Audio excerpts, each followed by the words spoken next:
Nilesh Shah joining us, Managing Director, Kotak Mahindra Asset Management Company. Mr. Shah, looking at it now from the stock market point of view, are we in a situation where expectations are high? Obviously, the stock markets have seen a fairly decent bull market right now. They're not expecting, presumably, any specific announcements because this is an interim budget.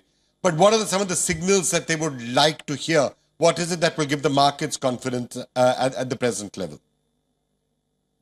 So, Vikram, thank you for having me over here. Stock markets are priced for perfection.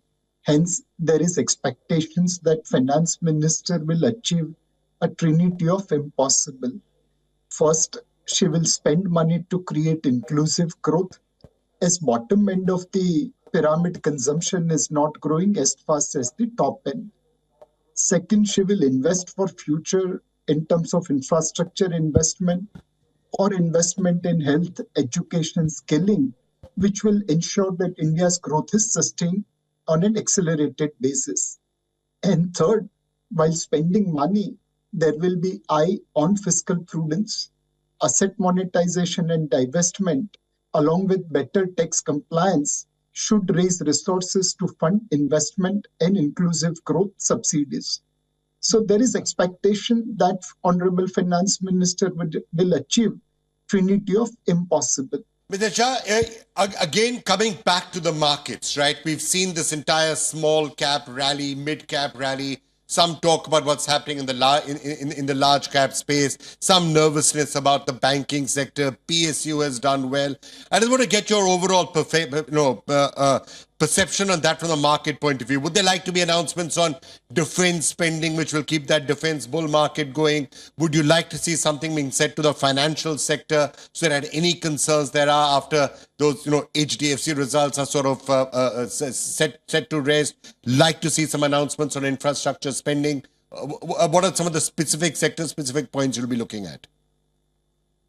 So the first requirement will be that India follows the glide path to fiscal prudence.